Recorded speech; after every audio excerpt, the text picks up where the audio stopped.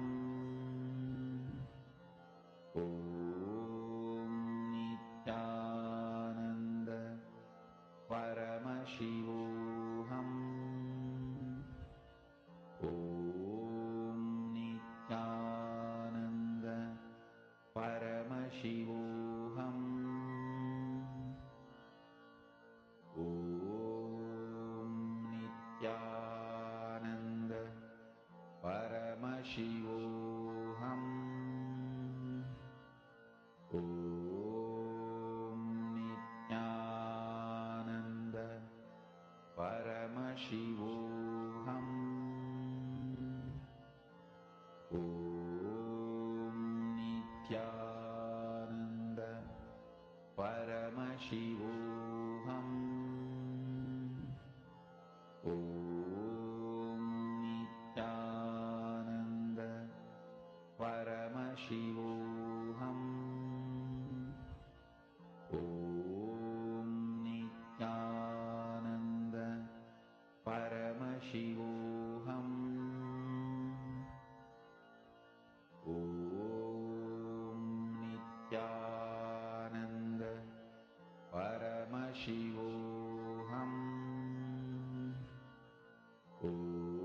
Om Nithyananda Paramashivoham.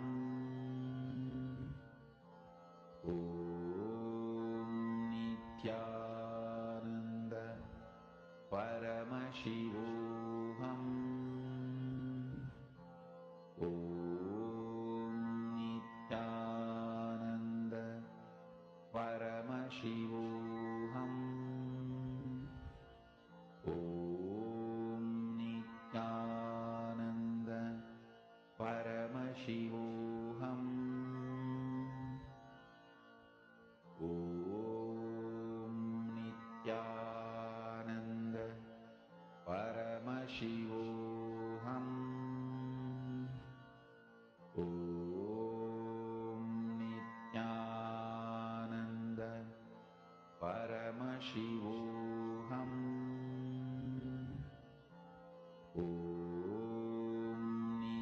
Nithyanandam.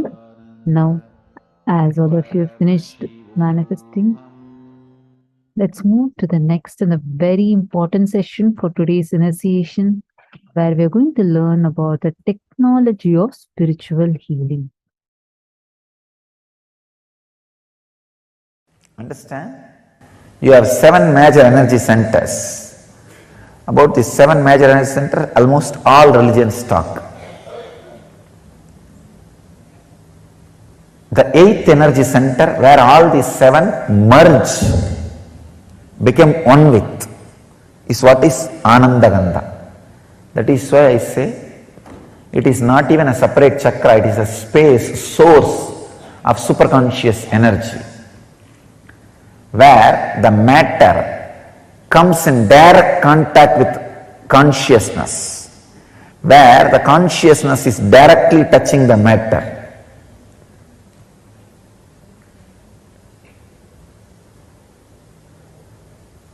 It is the experience where the consciousness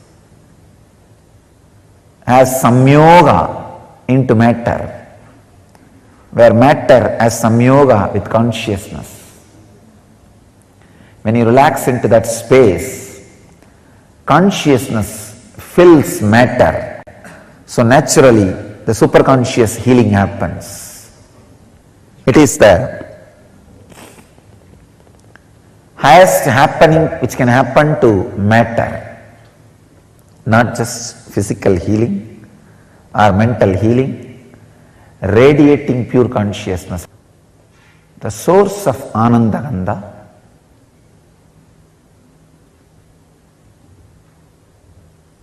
which is source of spiritual superconscious healing, is the ultimate science towards enlightenment, not just physical healing or mental healing. Physical healing also happens because your very DNA structure gets re-altered when you relax into superconscious state. The other day I was reading a book,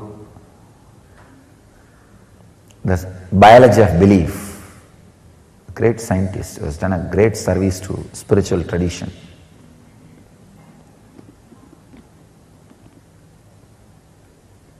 His researches really prove even the very DNA structure can be changed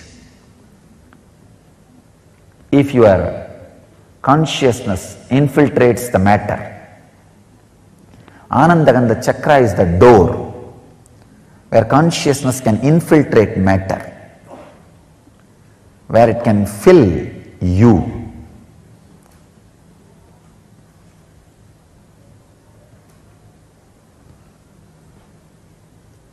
Where it can give you the extraordinary conscious experience, means breakthrough in human consciousness. I tell you, even the definition of enlightenment I am updating and upgrading. Understand, I am not only updating the definition of enlightenment, I am upgrading the experience of enlightenment to human bodies.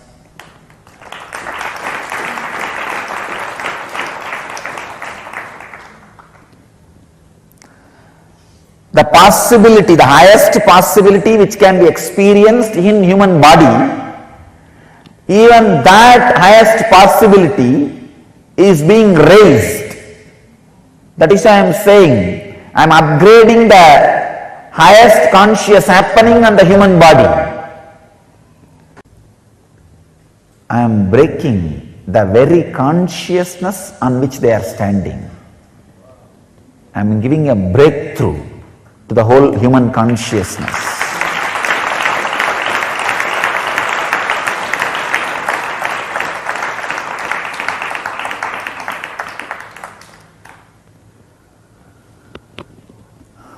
I am inviting all the people who feel the sacredness of my work, my contribution to the human society, to drop small differences, to drop all these petty ideas, one or two if you carry, and gather together to spread this science to the world and protect it without being extincted, destroyed by these unconscious groups, establishments. I am giving open invitation. Whoever feels helped by what I am doing, sympathetic towards what I am doing, feeling friendly for what I am doing, feels this ought to be done to save planet Earth, I invite all of you to drop these petty, foolish, small ideas, self-centered sufferings. If you are self-centered constantly, you will create suffering for you. Drop all those foolish things. Let's stand together to preserve, protect and spread this great science of Anandagandha,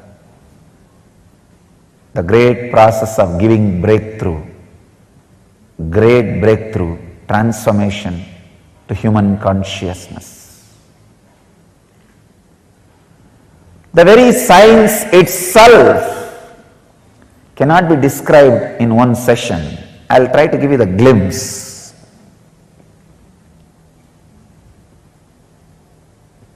The higher you move in your chakras, the more subtle you become. The subtlest possible chakra is Anandagandha chakra, where you are no more ordinary human and just disappeared into the extraordinary superconsciousness.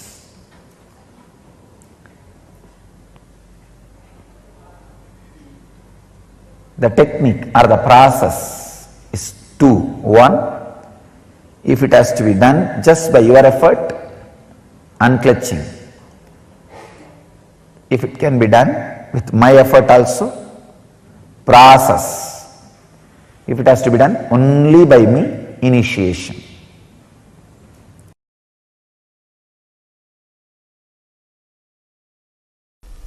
Please understand, we are always taught genes are responsible for our diseases. No, it's not true. Even your DNA is not responsible. The quality of your consciousness is responsible. The quality of consciousness can directly change DNA. Asan Church very beautifully proves even the persistent diseases handed over to you by the previous generations, like cancer, sugar, blood pressure, heart diseases, even they can be just altered, changed, transformed by the quality of your consciousness.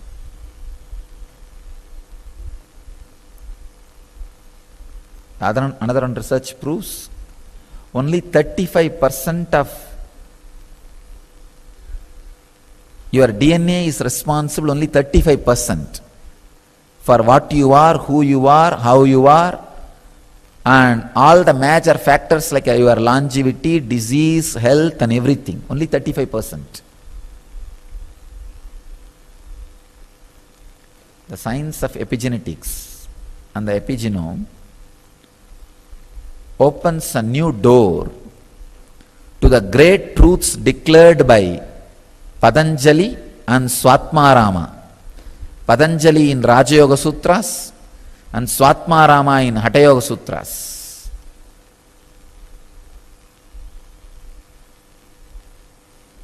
Shiva Sutras says very clearly, the man who is in perfect health just by his nisangalpa, means the intentionless consciousness, can transmit that to a human being or any being. That is what is exactly the science of healing.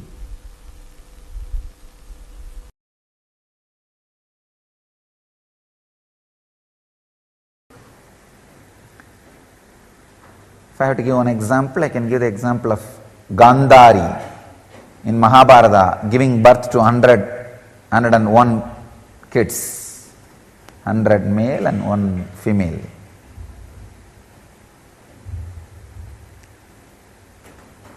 She got aborted.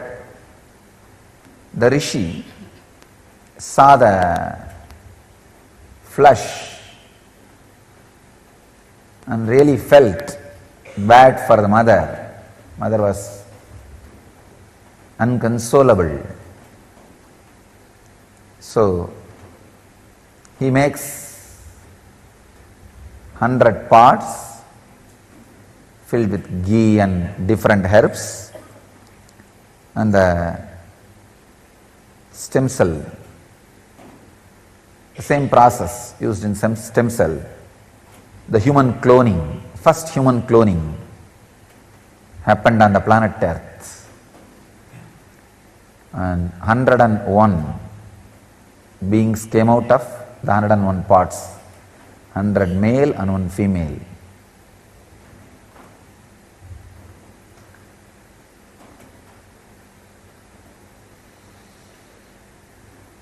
And there are hundreds of other proofs how the science of stem cells was used. Understand? In body, two things. One, stem cell production. Second, early stem cell production means a different quality of stem cell which becomes part of the body, organs of the body. Same way in the cosmos, two things are happening. One, creation of different planets. Second, creation of a space where life can exist.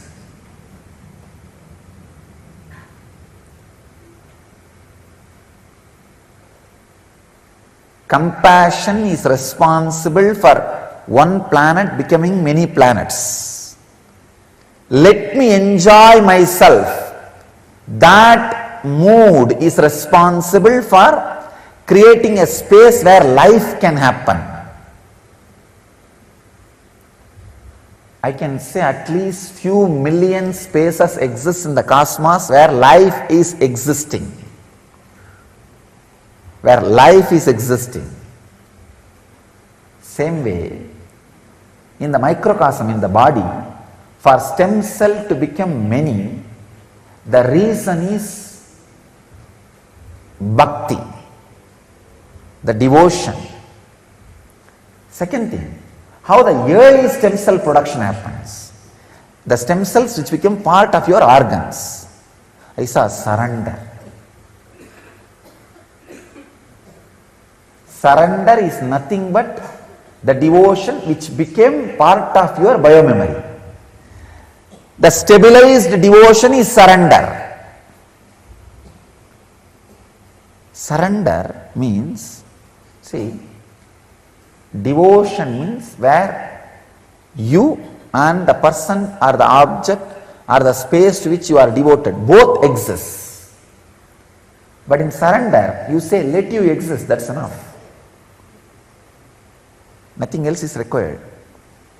I am so happy to dissolve in you. Just be lost in the sweetness which happens in my mouth when I remember you. I am ready to lose myself in that sweetness, in that joy, in that taste. Surrender makes early stem cells which becomes part of your organs.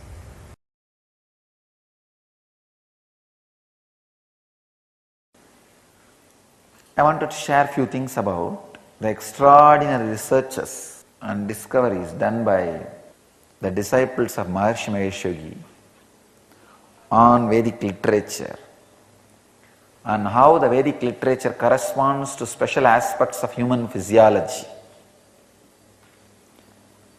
Beautifully they proved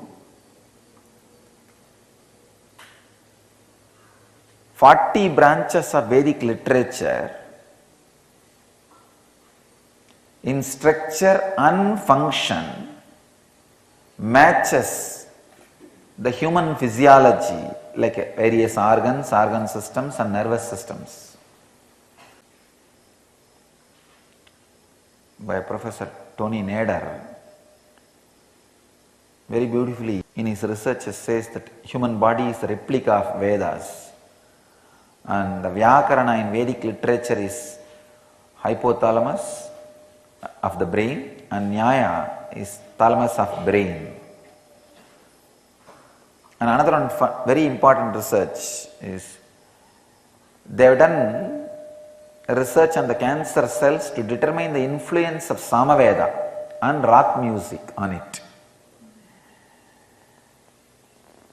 All the cancer cells influenced by Samaveda started decreasing in growth and the rock music increased the growth of cancer cells.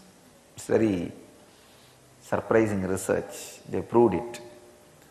And they have done some more studies on how the fever is healed by Vishnu Sahasranama, diuresis, the urination problems, Mutra Mochana, diabetes, Rudrashtaka, for anti-aging, Gayatri Mantra was used.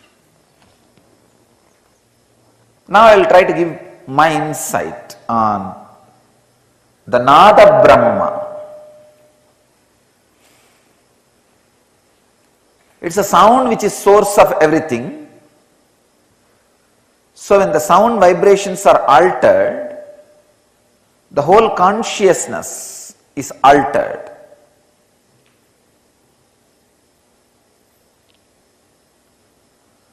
The reflection of consciousness in your body, mind and brain is altered.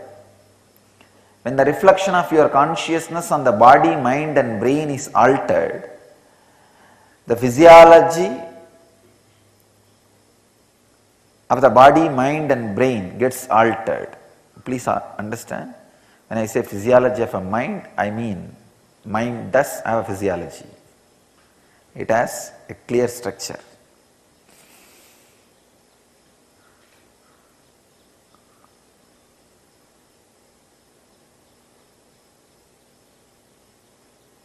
I have seen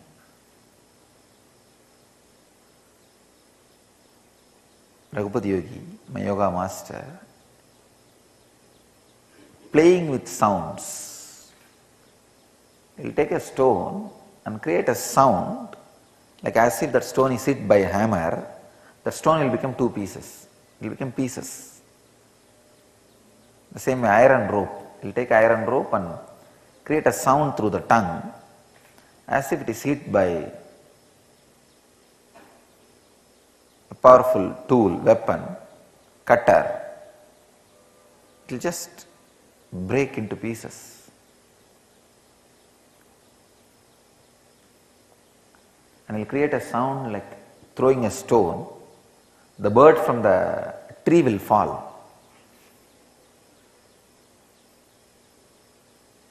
And just he'll close one nostril.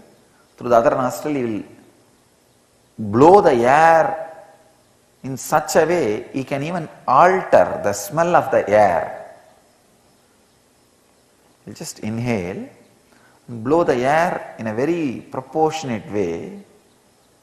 From the stomach he will generate certain smell and release it through the air.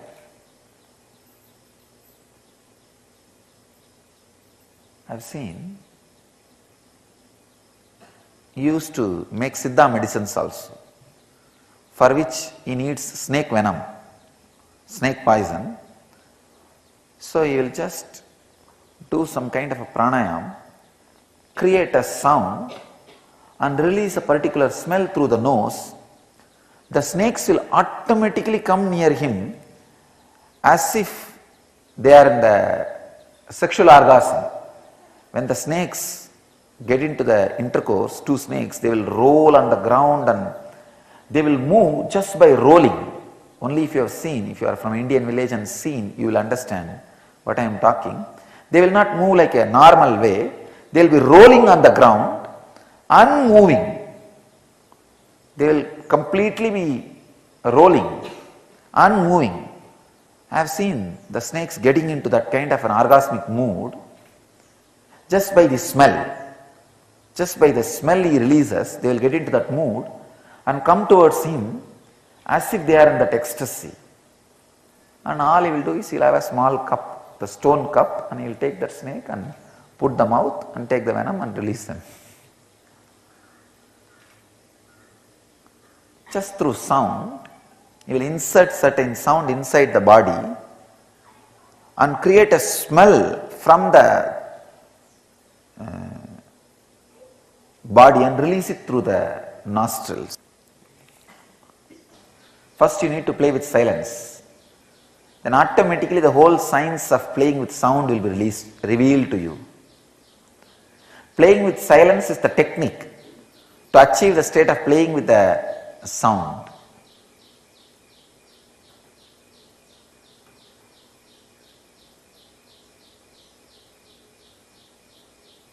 Playing with silence means getting into the deep silence through unclutching. So play with silence by unclutching.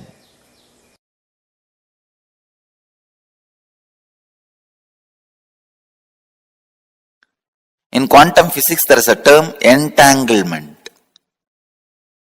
Means when one energy source entangles with another,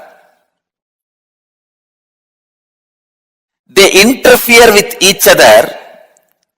This interference can be highly positive and transformative and harmonious. Please understand. If one energy source comes in contact with another, if one energy source entangles with another, they interfere with each other. That interference can be harmonious and highly positive and transforming. Another one physicist, Amit Goswami, he published an article in Physics Journal. In that he very clearly proves entanglement directly affects human beings. Please understand, entanglement affects human beings. There are thousands of examples for entanglement. If you have some 200 pendulum clocks put on one wall, the wall can be any length. It does not need to be within certain length. It can be like China wall, any length. If you have few hundred pendulum clocks, even if it is a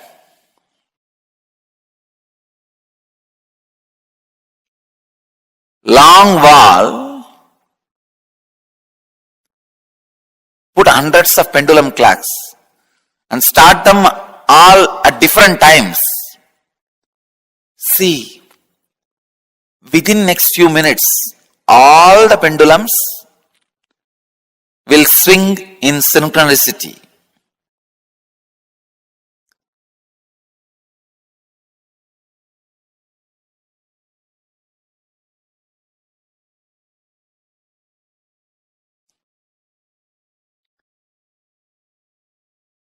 Exactly, this is what happens when you come in the breathing space of the healer. Please understand. When you come in my breathing space, this is what happens. Suddenly,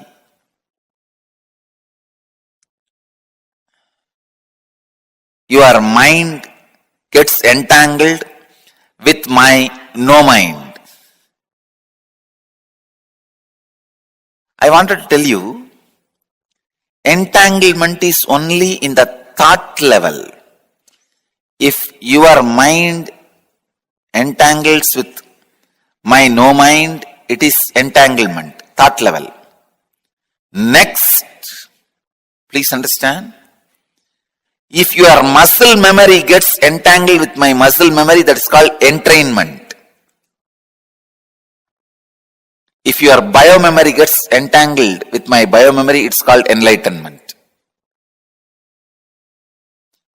Entanglement can move to entrainment, then entrainment can become enlightenment. You need to know a few things.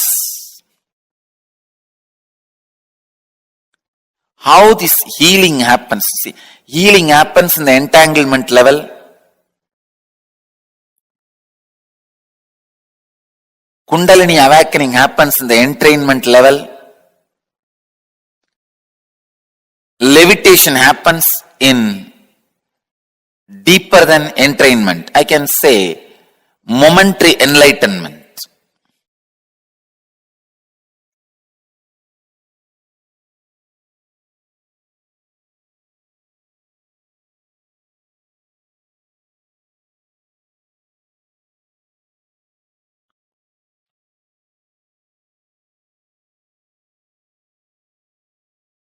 This is very important truth.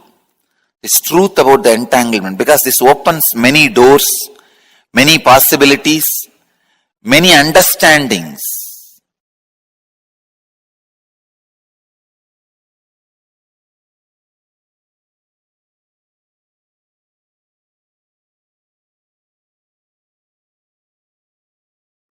How I heal through healers? Because all my healers are pendulum clocks. Any other broken little altered pendulum clock, I add it in one wall. Both clocks start swinging synchronistically. Understand? That's all. Each one of my healer is my pendulum clock. if your little broken, disturbed pendulum clock, if both are hung in one breathing space, your pendulum also starts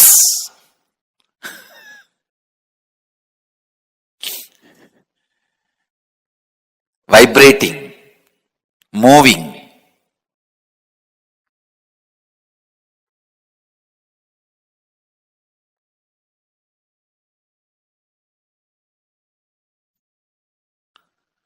The same tune.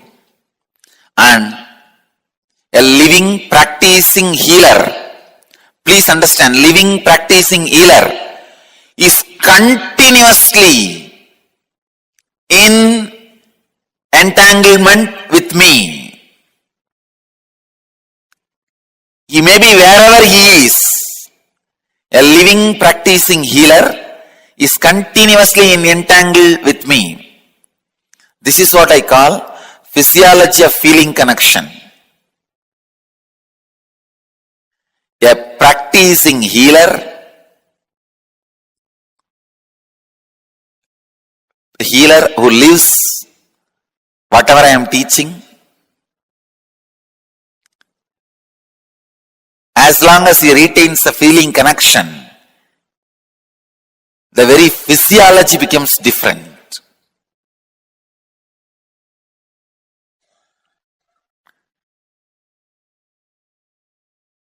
Entanglement means two person falling in tune with same thought.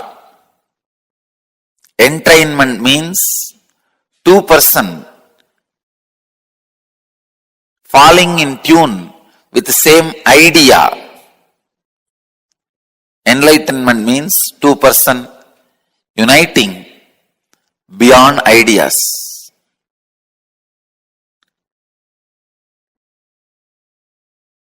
When you unclutch, you are in entangle with me.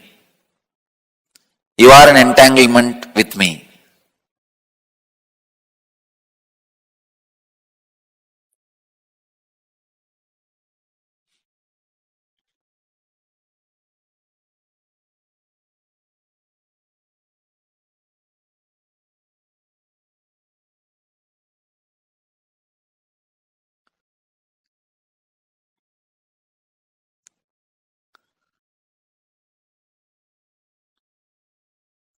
This again opens a huge door.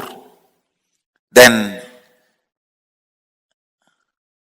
is the thoughts of a healer going to affect us?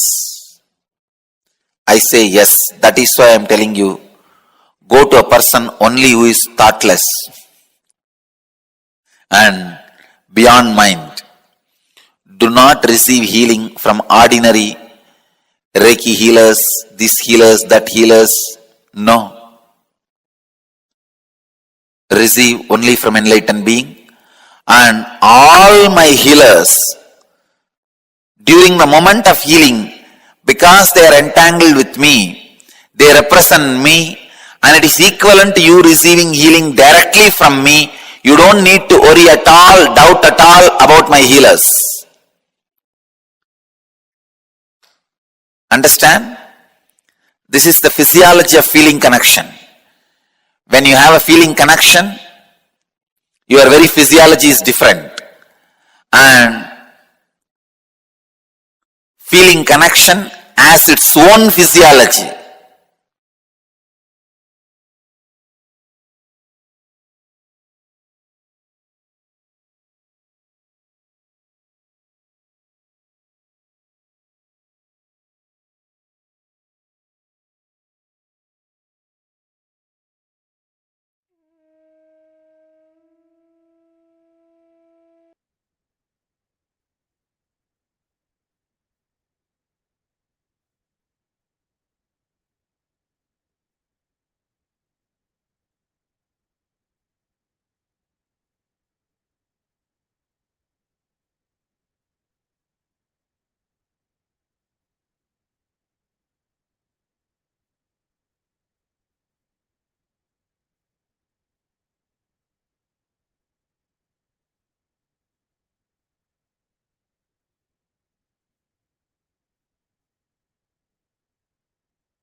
Nithyananda. How many of you understood the exact science of healing that Swamiji revealed just now? Please understand, this is the exact initiation all of us are going to be receiving today. We're all going to be receiving the initiation into Healer's Initiation. I'd like to start this with a question. Can I ask here, how many of you are receiving the Healer's Initiation for the first time today? Can you all post in the chat, please? Who are all here receiving the Healer's Initiation for the first time today? Ma Prithvi Prasad, for the first time. Okay, interesting. Very nice. All the others? Who are all here for anyone for the first time? Or is there anyone who wants to request the re-initiation? Because I know many of you here, actually almost every one of you here have received it in the past.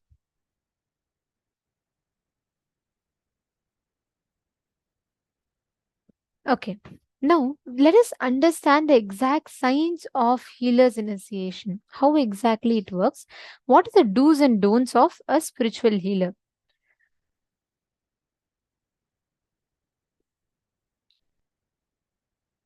So the first thing is there are two types of healing. Okay. One is healing yourself and healing others.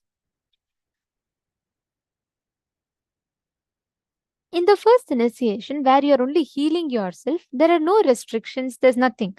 You'll be receiving the initiation, and this is basically where you enable or awaken your inherent ability to heal yourself from the diseases that is there in your body. This is of the first kind. Now, the second type, the healing others, is the main initiation where Swamiji will be awakening your ability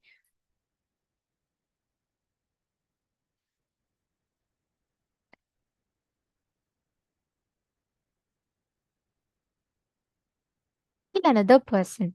So if you are receiving this initiation of being able to heal others, then you will have to say no to smoking, drinking, or eating any non-vegetarian food. So this is not like a restriction, but this is a lifestyle. And we will now be later we'll be explaining to you all why as well. But let's quickly first understand each of these. See, when you drink or smoke or eat non-veg, the energy in your body is completely suppressed. When you meditate and practice healing, you will have a beautiful continuous energy flow in your system. Your whole system will literally be experiencing a very beautiful flow of energy. So what happens when you receive the initiation? You are literally awakening that energy. That energy is flowing inside of you. The moment you consume alcohol, the moment you smoke, what happens is that energy is completely suppressed. It is like there is high energy of Kundalini, the healer's initiation. There's the suppressive energy of alcohol and drugs or smoking or non-veg, which these two energies starts opposing each other. The high energy of meditation, the low energy of alcohol will start opposing each other. And this indulging in these habits or lifestyle creates a very low energy in your body. And also please understand, eating non-veg, it's like this. When you kill a hen, okay, it is not going to say, oh, thank you for killing me. Let you have all the nutrients. Be blissful. I will give you all the energy. I'll give you all the health. No. The hen that is dying is not going to bless you with all energy. It is not going to say, come on, thank you so much for eating me. Enjoy. You'll get all nutrients. No. It is going to suffer. It is going to be in pain. Understand all the suffering, that stress that the chicken goes through. I'm not saying this in more mental pain. Physically, the suffering that the hen goes through, that entire hormones being released, everything gets stored in the muscle. Moral value is one, but even scientifically, you killing another animal and when you eat it, The suffering that that animal goes through, that entire suffering is stored in the muscles of that animal. When you eat that food, when you eat the non-veg, that suffering is transmitted into your system. How many of you are understanding this? How many of you are catching this? Please understand. Have any of you here experienced when you have consumed non-veg, you felt low? Many people actually experience. There was a study conducted in by one of the vegetarian pro-vegan organizations in the US, where they studied up to 40 to 70% of the youth and 70% of all adults face sudden signs of stress, anxiety, sleeplessness when they consume meat. That is when the study was carried out, they found out that the moment they eat meat, their average lifespan is reduced, and there's so much of unnecessary stress that's added into their body. Swamiji revealed the precise explanation for it. Have you all experienced whenever you get stressed? How many of you experience physical pain? Like sometimes you'll have the pain in your shoulders, you'll have headaches when you have like severely when you're stressed, and when you're afraid of something, you'll have butterflies in your stomach. How many of you have experienced all these? Put yes in the chat. Yes. Okay. Many of you have put yes. Listen very carefully. You all experience the physical impact of your psychological and emotional stress, right? Then imagine just normal stress itself, you have so much of physical and psychological and emotional reactions. The physical body reacts for all of these. Imagine when you're about to kill that animal, how it would be. That whole animal is literally storing that entire hormones in its body before leaving, and when we consume it, you will have the impact of that whole stress, that whole thing gets transmitted into your body. If you have not eaten non-vegetarian, Swamiji tells that's the best thing that you have done, because enlightenment is so much more easier. Just the damage that non-veg causes in the body. Of course, alcohol, any of this. Understand? All of this non-veg enters into your system and transmits that suffering and pain in your body. That is why when you receive healer's initiation, you should not consume alcohol, meat, drugs, or any of these items. Next, the lifestyle of a healer.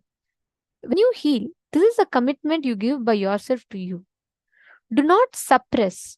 Do not fight with yourself. You know that you should understand. See, you should not be in restriction. You should not feel like, oh God, okay, I can't eat, I can't drink alcohol, I can't do anything. No, it's not a restriction imposed upon you. Please understand. Understand the right context and take the decision to not eat. Swamiji tells all disciplines should happen with responsibility. Whatever commitment you give to yourself or to others, all the disciplines should happen with understanding and responsibility. It should be practice. Nothing should be told as a rule. Like you should not say, oh, I'm restricted to eat, so let me not eat this. No. Everything should be done with understanding and internalizing. That is why we are going to be taking you all through a certain guidelines along with the context of why. First thing, you should never refuse healing service or anything to anyone or anything who are in need of it. Before we go further, I see a question from Savita Kashyap, who has asked, but we have also seen many folks who live up to 100 but had alcohol and smoked their whole life. Does the DNA play an impact? Savita Kashyap. Nithyananda, so lovely to have you here, and would be also wonderful to know that which place you're watching us from, and really appreciate your participation. So the question you have asked, first and foremost thing, as Swamiji mentioned, 35% in our health and how long we live, in all of these, for almost 35%, the DNA plays a role. But the remaining full, almost 65%, it's with you. You have the conscious ability. It means your conscious way of life, your conscious way of how you hold yourself. All of these impact in the way how you are going to exist, how long you're going to exist, how, and that means you also have like an upper hand, meaning you can decide which genome you want to activate, which genome you don't want to activate.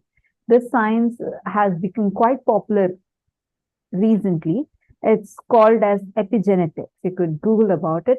And the epigenome is a genome where it decides, literally it's something like on the genes, which decides which genes you want to turn it on or turn it off, and decides which part of your DNA gets activated. All right.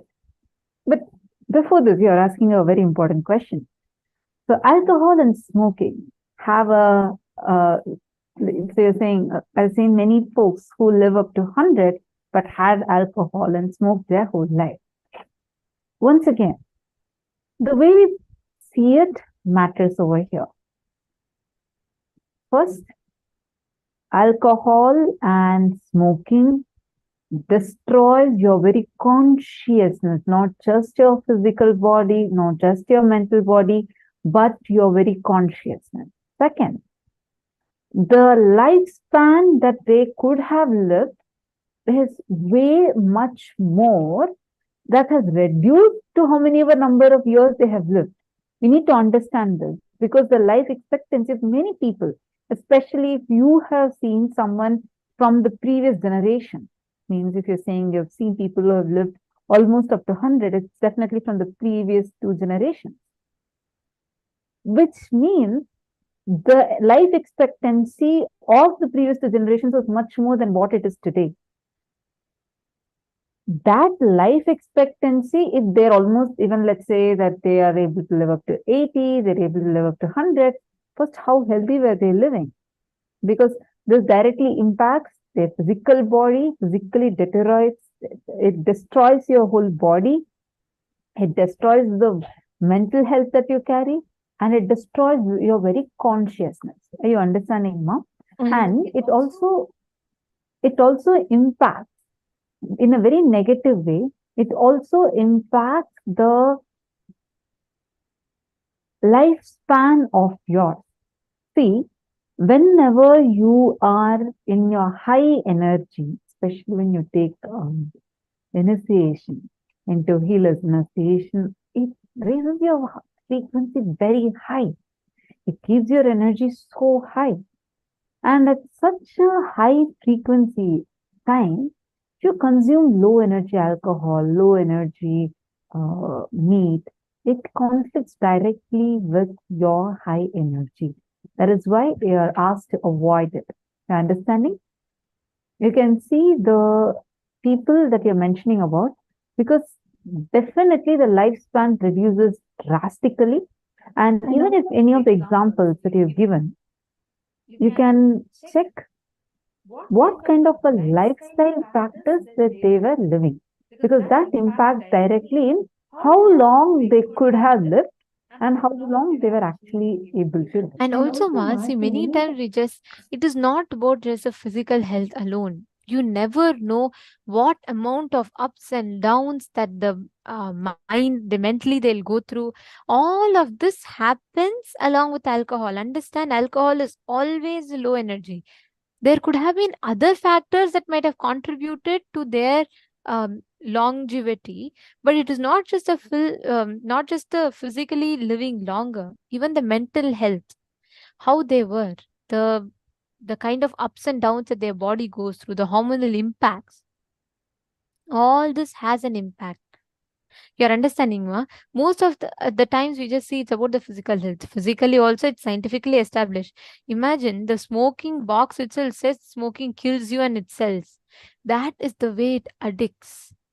Even despite you seeing right in front of your eyes how smoking kills, you're still going to, something in you pushes to go pick up that cigarette and smoke because that is the way it addicts you. So, anyways, let's come back to the topic of initiating, a healer's initiation. So, first thing, you should never refuse healing service to anyone or anything in need of it, whether it is plant, animals, or inanimate objects or animate objects, both.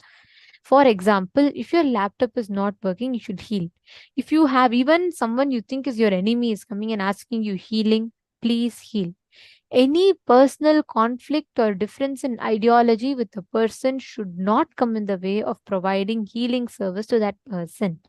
If someone is of a different belief from you, or let's say your colleague is not in agreement with something that you are saying in another project, but he is in need of healing, you should never deny healing to such a person. Healing should never be denied. Clear? Consciousness is energy. There is nothing like inanimate or animate. Even laptops, even Atmalinga, so many people here have stories of how they have healed. I have healed a plant, like a plant was completely dying, a tulsi plant. And it was like almost dead. Its branches were all broken. Then just by giving healing to it, when Swamiji gives initiation, I used to come and keep the plant in front of Swamiji's the TV screen. Automatically the plant completely grew back and it was healed. It's a very beautiful experience actually. So you should never deny healing to anyone unless it is danger for your life. You should never deny healing. Understanding? The Nithyananda spiritual healing service prayer should always be offered as a free service. Never charge any fee or accept any kind of favors. Even let's say your friend says, hey, thank you so much for healing. Because you healed, I want to give you some money. You should say, no, please do not offer to me. You please put it into Swamiji's feet. And you have to redirect them to offer it to Swamiji's feet. Because when they offer, it is literally they're offering their karmas. So you have to make sure they're offering it to Swamiji's feet. If even let's say you should not ask them any favors, you should not say, hey, you know what, I healed you, right? Can you please drop me at the airport because I healed you and you were benefited from it? That is wrong. For just because you healed a person, you should not ask them any kind of favors at all. Clear? If any one of them are wanting to offer, direct them to Swamiji. Let them keep the offering at Swamiji's feet, right? And we suggest and encourage all the participants to regularly offer the healing services in one of our Kailasas around the world. And understand, healer's initiation is an opportunity that you will have to give that ultimate experience of healing. The gift that you have received to share that with others. Now, someone has been responsible for bringing you to Swamiji, and therefore something has been added to your life, is it not? You are doing the same. There are many people who worship the ones who introduced them to Swamiji. Just like how people took up the responsibility of introducing you to Swamiji, you should take up the responsibility for this to reach out to more people.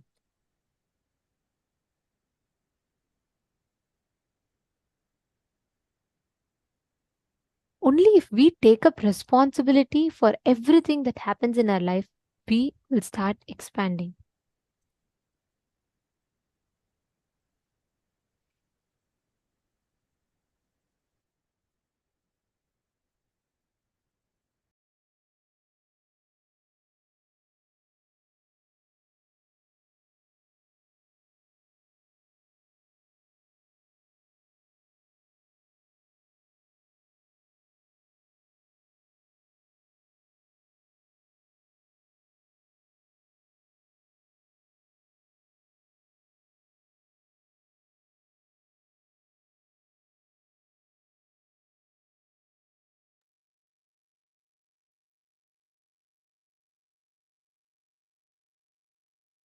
Understand, responsibility is a consciousness. Only those who feel responsibility as a consciousness can become spiritual healers.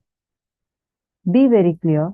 You can stand up only if you feel responsible for people's spiritual upliftment. When you stand up with responsibility, you expand and the divine energy flows through you. When you feel compassion towards others suffering, the whole thing takes a shape of responsibility and expresses itself as energy. That's all. Swami Vivekananda's motto for his mission was Atmano Mokshartam Jagat Hitayata. He describes the goal of his mission as for spiritual liberation as well as bring good to humanity. He implies that without taking up the responsibility for the good of the world, you cannot talk of spiritual liberation. Now let's enter into the procedure for spiritual healing. This within the spiritual healing technique is that it not only helps the person you're healing, but also helps your own spiritual growth. It is actually a very powerful science. Anyone, if you have received healer's initiation, definitely you know what we're talking about, right?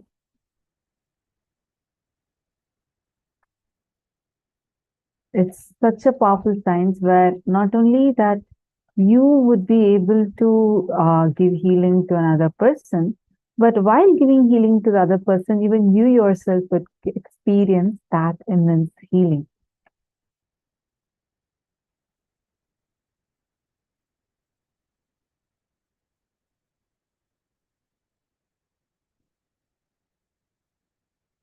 Ma Savita Kashyap is saying, I've also heard of yoga enhancing their life.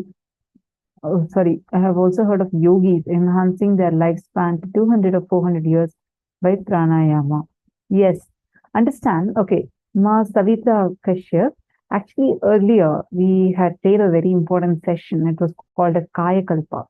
As Swami is explaining this very exact science. And today you will get initiated into that also. And if you have not attended the whole day's program, we highly recommend you to attend the whole day's program. And okay, continue the question. But is that possible? And if so, if they just meditate, they're practically not doing any physical thing to help to others. Pardon my doubts? No, no, no, no, no. You do not worry about asking your doubts. Feel free. I really appreciate your participation. You can ask your doubts. It is possible for extending your life. It is possible by doing that using yogic techniques. And you're telling a very important statement over here. You're saying that, okay, these yogis also did their yogic practices, but they were just sitting in one corner and meditating. And how do you think that they were able to expand their life so much? And they are practically not helping anyone. You need to understand something.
Mahavakya. Om Nithyananda Paramashivoham. And you could even play it, but you should be chanting also. Once you're relaxed into yourself, feel only the boundless energy that's flowing through you. Continue as long as you feel the person is drawing the energy. You'll actually sense this effortlessly. Simply your hand will automatically drop. Once the person has had enough, your hand will just on its own, you'll just feel like stopping. It will be an automatic signal because this is the cosmic energy that's flowing through you. And make sure your body language is showing the care and concern to the person. Be aware, be sensitive to the needs of those who are around you, and play Mahavakya during the prayer service. And always make sure that there is a picture of Swamiji in the room that you're giving the healing. Now, important legal disclaimers.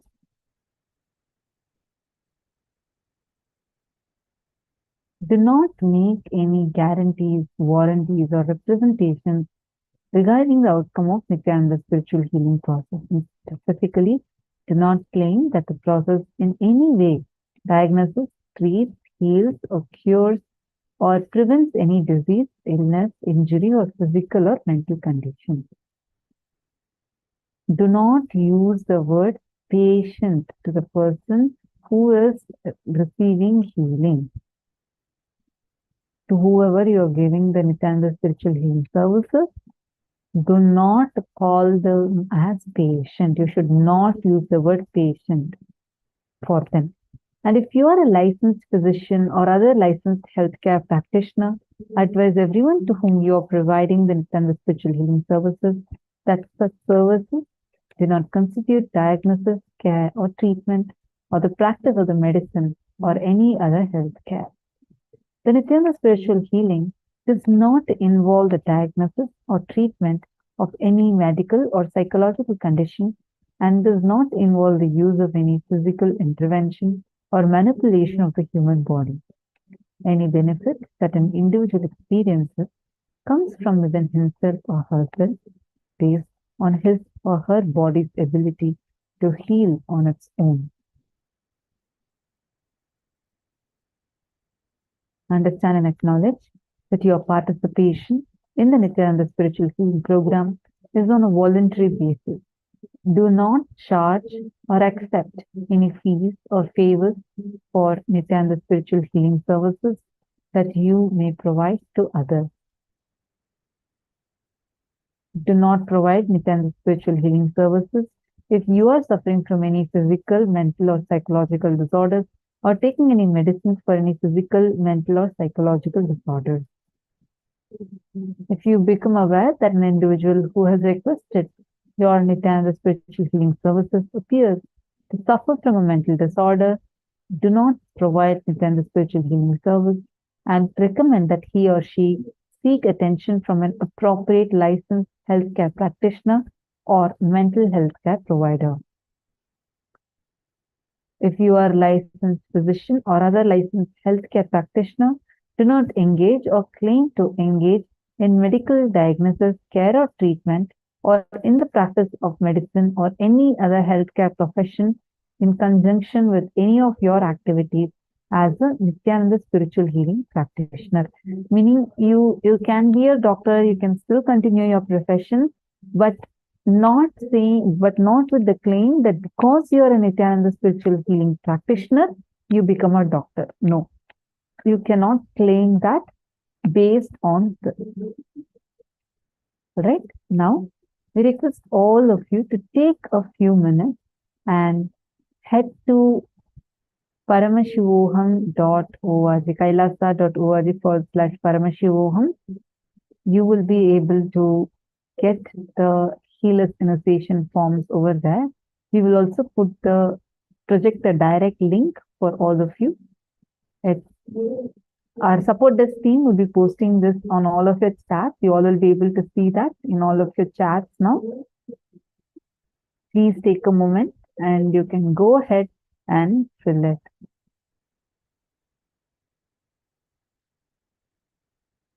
Request all of you to take a few minutes.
all those who are applying for the first time.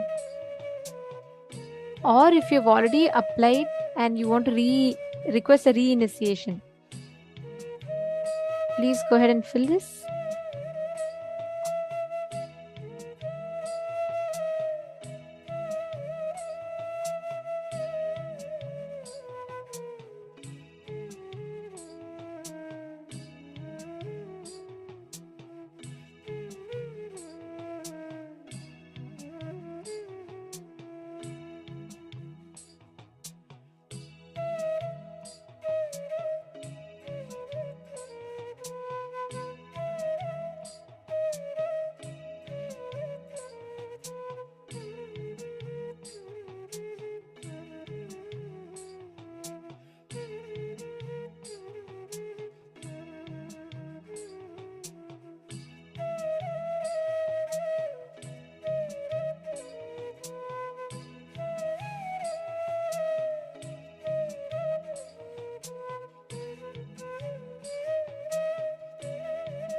Yes.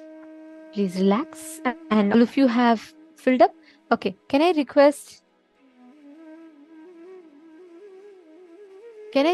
all the participants to please confirm if you have filled up the form?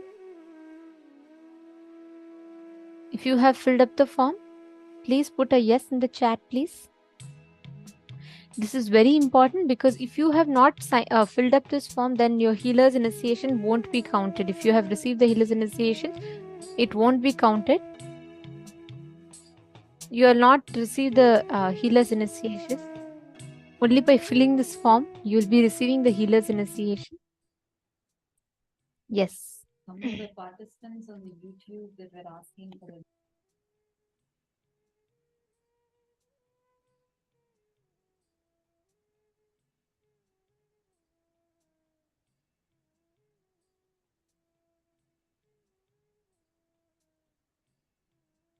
all the Zooms, YouTube, Facebook. I hope all of you have filled up.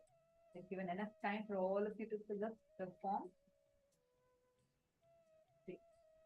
Now we are going to be entering into preparing ourselves for the most awaited part of our day, which is If any of you have your friends, your family members, any of them that wants to receive the healing, the darshan today, please have them join us, have them come over, let them all join, and let all of them receive the initiation, let them all receive the healer's initiation. Now, I'd like to start this now, as you all are getting ready for the darshan, I'd like to first give you all a few minutes to please come and settle down. Can I request every one of you to settle down? Call at least 5 of your friends and invite them for joining the darshan. Just 5 of them. Invite them, let them come and join the darshan. I request every one of you to do this because today, any pain, physical pain, mental pain, any pain or suffering that we have had, Swamiji will completely heal us just through this initiation. Please let us give a few minutes. Let's ask all of them to join. Take a few minutes. You can all call them. Manifest the power of body scanning with them and let them all join.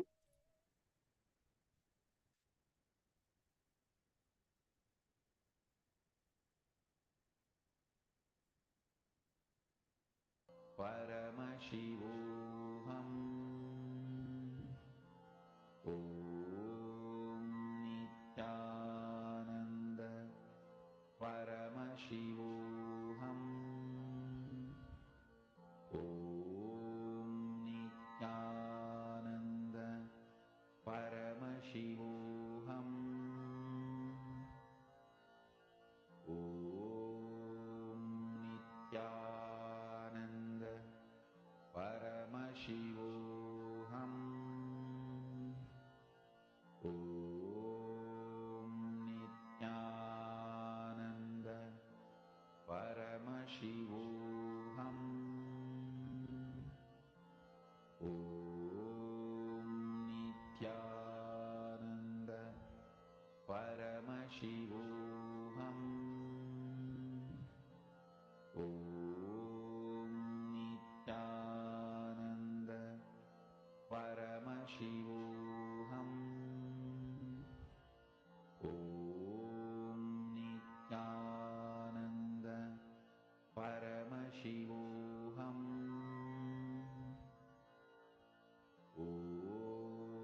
Nithyananda. Paramashivoham. Om Nithyananda. Paramashivoham. Om Nithyananda. Paramashivoham. Om Nithyananda. Paramashivoham. Om Nithyananda. Paramashivoham.